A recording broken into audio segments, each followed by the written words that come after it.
Começa agora o programa Academia. Eu convido você a ficar com a gente pela próxima meia hora, porque vamos discutir aqui um tema muito controverso, que é a transferência de renda no Brasil e a efetiva cidadania social. Essa discussão é motivada pelo estudo feito pelo mestre em Direito Constitucional pelo IDP, que recebemos aqui no estúdio da TV Justiça, Nilson Rodrigues Barbosa Filho. Programas de transferência de renda no Brasil, contribuições e limites para a efetivação da cidadania social. Dissertação apresentada ao Instituto Brasiliense de Direito Público para a obtenção do título de mestre, sob a orientação da professora doutora Júlia Maurman Ximenes. No Brasil, os programas de transferência de renda mais importantes são o Benefício de Prestação Continuada, o BPC, que alcança idosos e pessoas com deficiência, e o Bolsa Família, de 2003, destinado a casais pobres com filhos, criado a partir do Bolsa Alimentação, Bolsa Escola e Auxílio Gás, com base no Cadastro Único do Governo Federal. Mas, afinal, programas assim têm dado certo ao longo do tempo? O que há de positivo e negativo nesses programas? É o que vamos discutir a partir de agora. Bem, a partir de agora a gente vai entrar no universo desse tema e, para entender, vamos ter a colaboração dos nossos convidados debatedores. São eles Cláudio Janotti da Rocha, doutor em Direito, e João Telésforo, mestre em Direito. Muito obrigado pela presença dos senhores aqui para discutir esse tema que é tão importante, para o nosso país, para todos nós.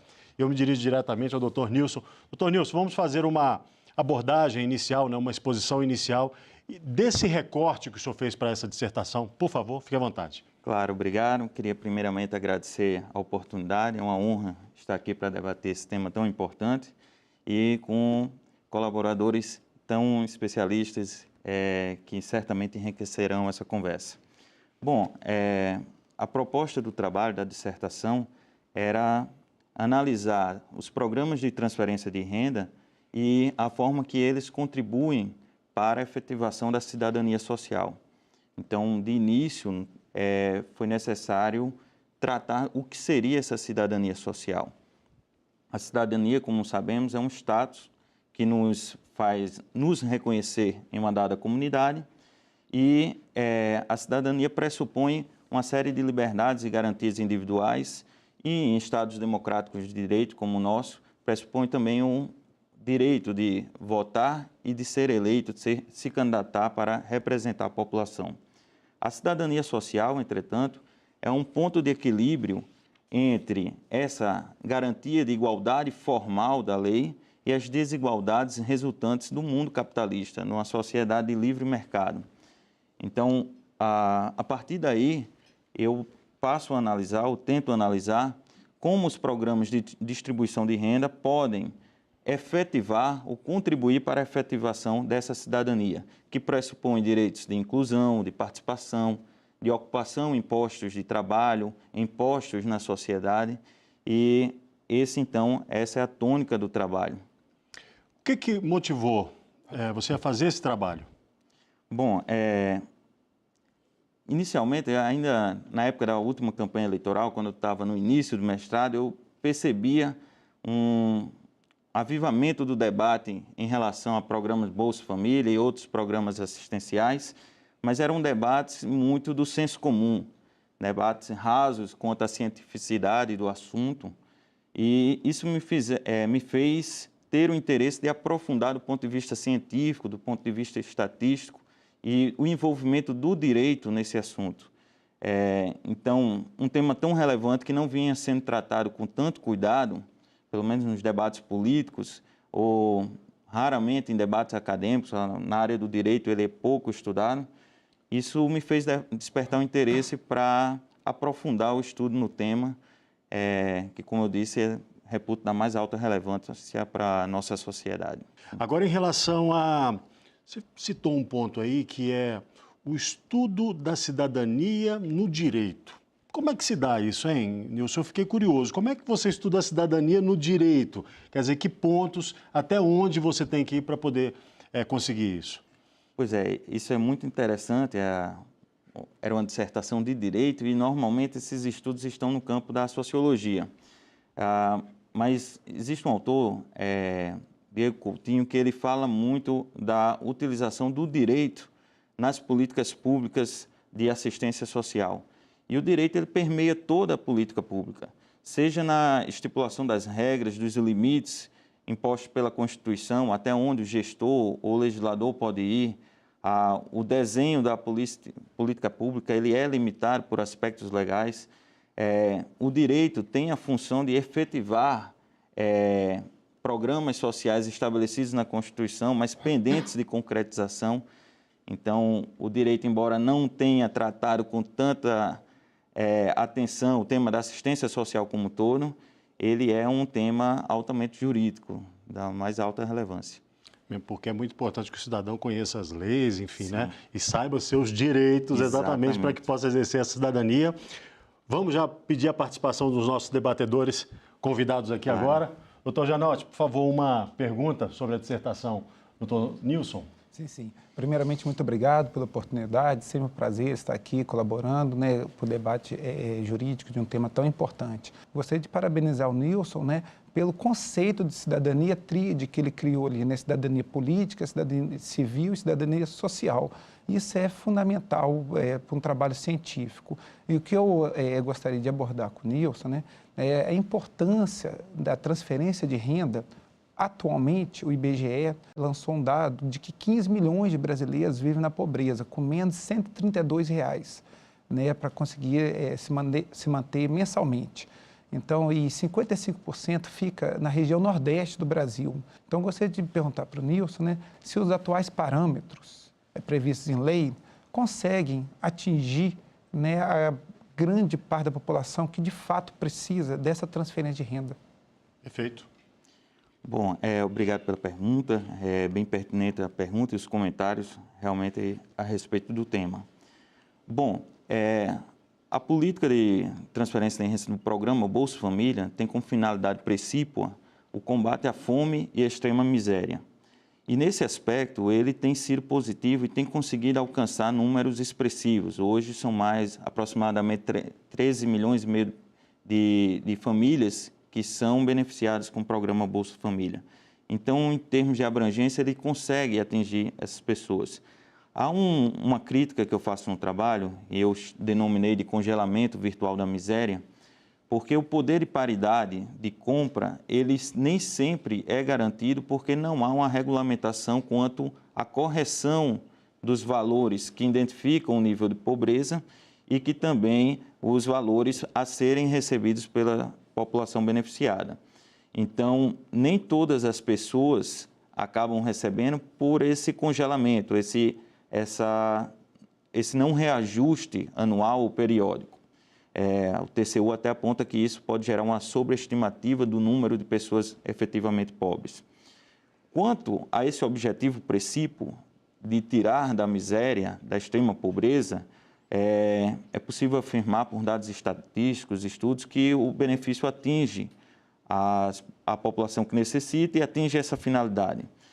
Mas o programa ele tem uma finalidade maior, que é gerar autonomia às pessoas, para que as pessoas possam, a partir do seu próprio esforço, de sua dedicação, ter condições de subsistência. A eliminação dessa privação máxima, que é a da fome e da extrema miséria, é alcançada. Tem alguma questão? Quer fazer algum comentário, João? Sem dúvida nenhuma. Agradeço também pelo convite, pela possibilidade de participar desse debate. É um tema absolutamente essencial. Meus parabéns ao Nilson pela dissertação, pela pesquisa. E, sem dúvida, algumas vezes algumas pessoas comentam assim, o Bolsa Família, os programas de transferência de renda precisam de uma porta de saída. O que elas custam a entender é que esse programa é uma porta de saída. É uma porta de saída da miséria, é uma porta de saída da indignidade absoluta. É uma porta de entrada inicial para a cidadania. Como o Nilson bem demonstra no trabalho, esses programas por si só não são suficientes para assegurar a cidadania, mas são o começo de uma população que nunca teve assegurado o seu direito. Porque o direito à dignidade é um direito da cidadania, é um direito todo brasileiro, todo brasileira, todo ser humano, né, que é um direito humano. A minha pergunta nesse sentido para o Nilson é a respeito das condicionalidades de alguns desses programas, como o programa Bolsa Família, que é o programa mais importante de transferência de renda no Brasil. A gente sabe que a pessoa que tem acesso ao Bolsa Família, ela tem, digamos, uma contrapartida, uma contraprestação, ela necessariamente tem que matricular os filhos na escola, tem que ter uma certa exigência de frequência escolar, vacinação, ter a carteira de vacinação atualizada. Exato. Isso é interessante, por um lado, porque gera a obrigação de que a pessoa cumpra esses deveres, que são direitos, mas também são deveres de fazer os filhos irem para a escola, por exemplo. Mas, por outro lado, tem uma visão crítica também, que é a seguinte: se o direito à cidadania, ele é um direito, quer dizer, a pessoa tem acesso àquela renda básica de cidadania, porque aquilo é um direito, por que o Estado vai exigir uma obrigação de volta daquela pessoa? Transferir toda essa responsabilidade para famílias que estão em situação desassistida e que, por vezes, não conseguem cumprir a condicionalidade por estarem na situação, acaba revitimizando, ou seja, o sujeito não consegue manter os filhos na escola e depois perde ali a única fronteira que ele tinha para ter acesso a alguma cidadania, alguma alimentação, algum pão na mesa da família, né? Então, nessa perspectiva, as condicionalidades, embora o senso comum tenda a enxergar como algo positivo, na verdade, elas podem ser algo negativo. Eu queria saber a sua visão sobre esse assunto. Excelente colocação, uma observação interessante e é um ponto a ensejar críticas e debates realmente. A cidadania, como sabemos, tem uma dupla feição. Você adquire direitos e, com isso, deveres para os co-cidadãos. O que parece ter sido a intenção no programa Bolsa Família é ensejar esses deveres, dizer que não seriam apenas direitos, mas eu entendo que também não foi bem apresentado. Primeiro, o que faz parecer, como bem colocado pelo professor João, é que o não cumprimento, a família que não colocava o filho na escola ou que não fazia o pré-natal era por alguma desatenção ou descuidado da família carente, quando, na verdade, isso é decorrente de uma desassistência do Estado na prestação desse serviço de saúde, de educação ou de problemas outros de ordem social que impediam essas atividades. Então, numa primeira análise, pode-se parecer isso: olha, você não está colocando seu filho na escola, vai ter que colocar para receber esse dinheiro. Então, a condicionalidade realmente não me parece adequada e não me parece eficaz para a obtenção dos resultados. No máximo, há uma correlação, estudos desde os programas anteriores como Bolsa Escola, uma correlação entre o aumento da frequência escolar e o Bolsa Família. Mas isso não significa que há um aumento da aquisição de conhecimento, porque é uma frequência escolar e uma educação que não se destina às suas finalidades institucionais, suas finalidades constitucionais. E tem uma questão jurídica muito relevante do debate, é se isso poderia ser cerceado, esse direito à assistência social poderia ser cerceado por um pai ou uma mãe que não tomou, se fosse o caso, o cuidado devido com suas crianças, com seus filhos. E me parece que não. Eu acho que a assistência social, como um mínimo social, ele não depende de uma contrapartida e que, em verdade, não é uma contrapartida, é uma falha, uma omissão do Estado brasileiro. Daqui a pouco eu vou perguntar para o senhor sobre os direitos e deveres do cidadão para a gente poder voltar nesse assunto. Eu peço licença um minuto para os senhores também. A gente vai fazer um rápido intervalo e daqui a pouco a academia está de volta.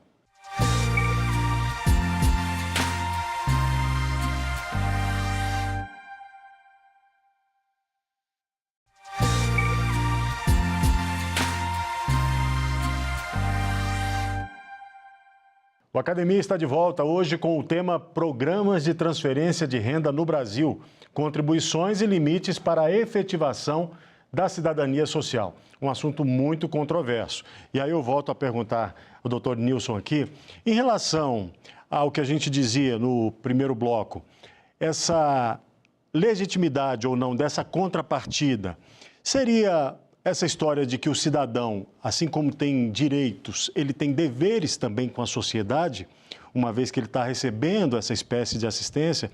Acho que é bom a gente lembrar que no Brasil, além do Bolsa Família, a gente tem um outro que é o BPC, né? Isso. A prestação continuada. Benefício de prestação continuada. Benefício de prestação continuada para idosos, né? E também pessoas com deficiência.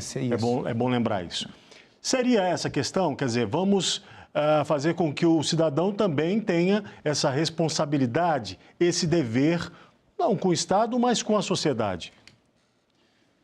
Em parte, sim. Talvez em relação a obrigações que são basilares, como a de manter os filhos, incentivar que os filhos frequentem a escola, talvez seja, sim, relevante em relação às condicionalidades impostas pelo Bolsa Família. Embora eu ache que, como disse no bloco anterior, que a não efetivação, a não participação escolar, que hoje é um problema menor do que a qualidade do ensino em si, não decorra da condicionalidade ou não do Bolsa Família. Os deveres de cidadania relacionados a quem recebe programa social é também um dever de buscar a autoindependência. Se o programa tem por finalidade assistência social, embora ela seja no Brasil, pelo menos no âmbito federal, basicamente programas de transferência de renda, mas a finalidade dela seja buscar a autonomia das famílias, que sejam incluídos no mercado de trabalho, no ambiente social, participação social, é que essas pessoas que recebem um Bolsa Família ou recebem um benefício assistencial, e as famílias que podem amparar essas pessoas, busquem também essa autonomia. Não há registros estatísticos confiáveis, pelo menos, do efeito de acomodação em relação a quem recebe esse benefício. Mas é possível vislumbrar vários casos de pessoas que poderiam sair do critério de recebimento do benefício ou até que já possuem alguma renda, mas elas continuam a receber, não comunicam, de certa forma fraudam o benefício. Então, isso é uma clara violação de um dever de cidadania, que pressupõe que parta da própria pessoa também o interesse em ter essa independência. Os benefícios assistenciais, eles foram feitos para serem temporários, até que a dependência que a própria pessoa deve buscar seja alcançada. Se me permite, sobre esse tema, eu acho que um limite aqui é que ainda não se enxerga, em geral, o direito à renda básica de cidadania como um direito de fato. Porque, veja, é claro que todos os cidadãos têm direitos e deveres. As pessoas, os pais têm o dever de matricular os filhos, de levarem para vacinação, mas ninguém imagina que um pai, por exemplo, que deixa de assegurar a frequência do seu filho na escola, vai deixar de ter acesso a um posto de saúde quando fica doente, ele ou qualquer pessoa da sua família, porque a gente entende que saúde é direito. Ninguém imagina que alguém que está tendo a sua casa furtada, se ligar para a polícia não vai vir atender e vai perguntar antes, mas peraí, seu filho está na escola, porque se entende que segurança pública é um direito.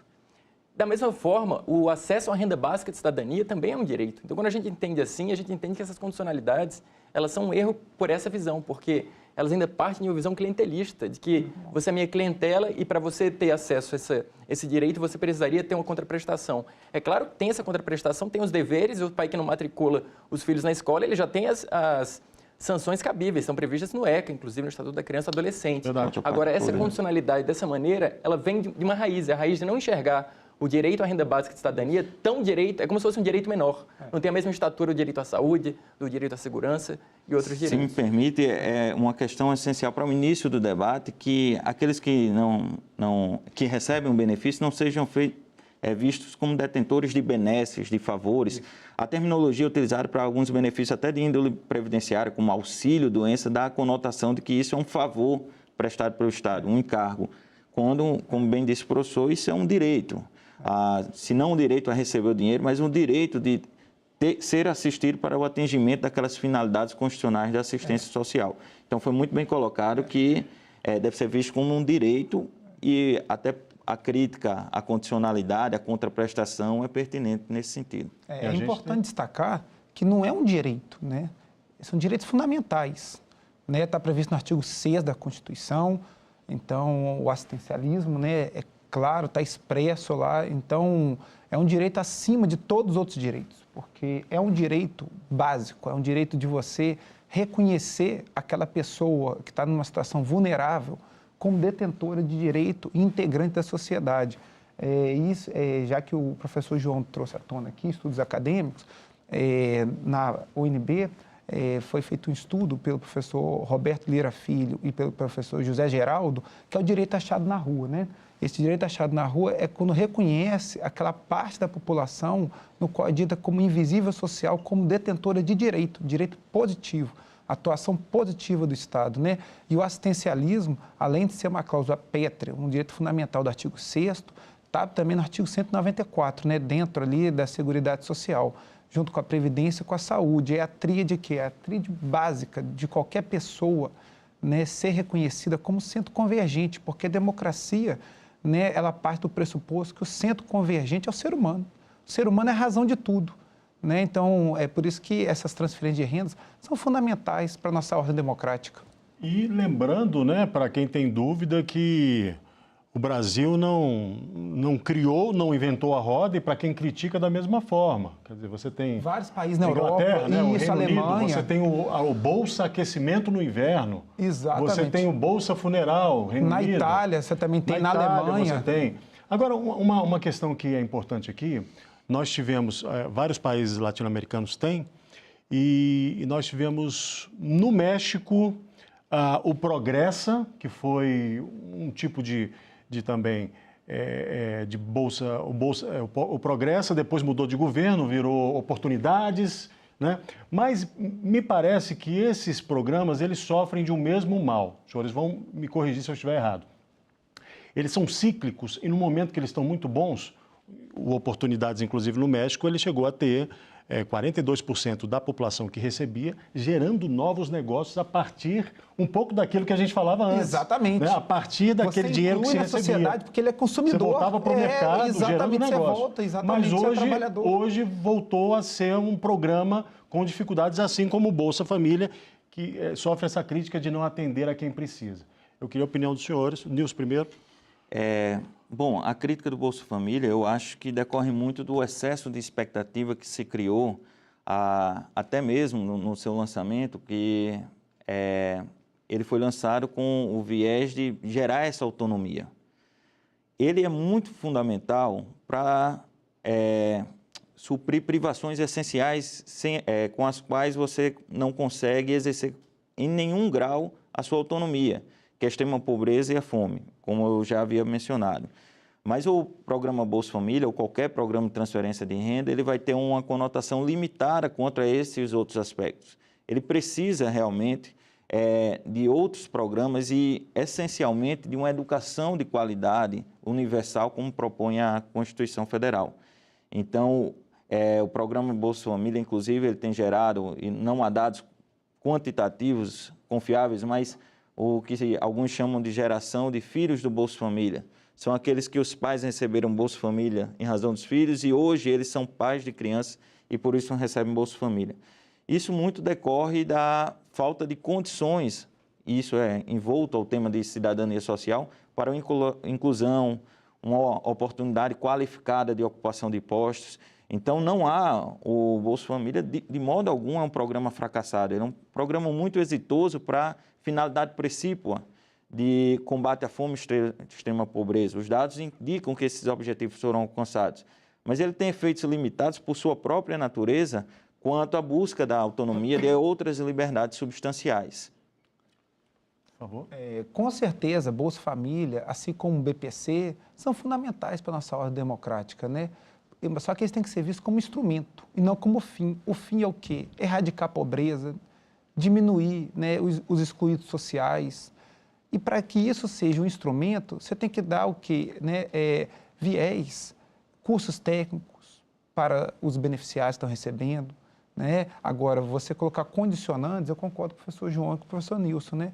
É até mesmo inconstitucional, porque você não pode vincular o recebimento de direitos básicos, elementares, vinculados à cidadania, a uma contrapartida, né? E nós temos, né, também, na verdade, outra série de problemas que desaguam, né, na pobreza, na erradicação da pobreza. Então, não é só com Bolsa Família. Na verdade, né, são várias perspectivas que têm que ser estudadas e analisadas. Mas, com certeza, o BPC, assim como o Bolsa Família, são instrumentos democráticos e fundamentais, né, e necessários para o povo brasileiro. Rapidamente, doutor. A professora Janaína Penalva, que é professora também lá da UNB, a gente está nessa hoje, ela fez a tese de doutorado dela sobre o BPC, o benefício de prestação continuada. Ela trabalha com uma ideia muito interessante, que a gente precisa trabalhar a ideia de dignidade sem mínimos, ela chama, ou seja, não basta assegurar o mínimo para a pessoa sair da miséria. Na nossa Constituição está assegurado o direito à igualdade. E o Nilson faz um debate muito interessante, muito profundo na dissertação dele sobre como é que a gente deve entender a igualdade de um ponto de vista constitucional. Agora, é claro que o Bolsa Família, por mais que seja importante, ele está muito longe de conseguir assegurar essa igualdade constitucional, que é um debate profundo sobre o que é essa igualdade. Né? Como é que a gente deve concebê-la, que ele trabalha lá com a ideia de igualdade a partir do Amartya Sen, até se poderia falar sobre isso se houver tempo. Mas, então, acho que a gente precisa compreender que o Bolsa Família é importante e outras políticas que asseguram o mínimo é importante, mas a gente precisa caminhar para a igualdade e não só, veja, combatendo ou assegurando recursos, mas combatendo as estruturas que produzem a desigualdade, inclusive estruturas do Estado que produzem a desigualdade. Ok, muito obrigado. Infelizmente, nosso tempo acabou. A gente vai continuar aí, talvez, por muitos outros programas a falar sobre esse tema, né? Porque ele é um tema pulsante e importante, todos sabemos disso. Muito obrigado, doutor Janotti. Muito Eu que obrigado, agradeço doutor João. pela oportunidade. Muito obrigado, parabéns pelo seu trabalho. Viu, doutor Nilson? Muito obrigado, é uma grande satisfação. Agradeço o convite, foi uma honra para mim. E obrigado também a você que ficou com a gente por essa meia hora. O Academia chega ao fim. Nós esperamos que você tenha gostado, que tenha sido produtivo para você. Assista a íntegra deste e de programas anteriores que está disponível na internet. Acesse tvjustiça.jus.br. Mande também suas críticas e sugestões para a gente. O e-mail é academia@stf.jus.br. Saúde e paz para você. Até o próximo.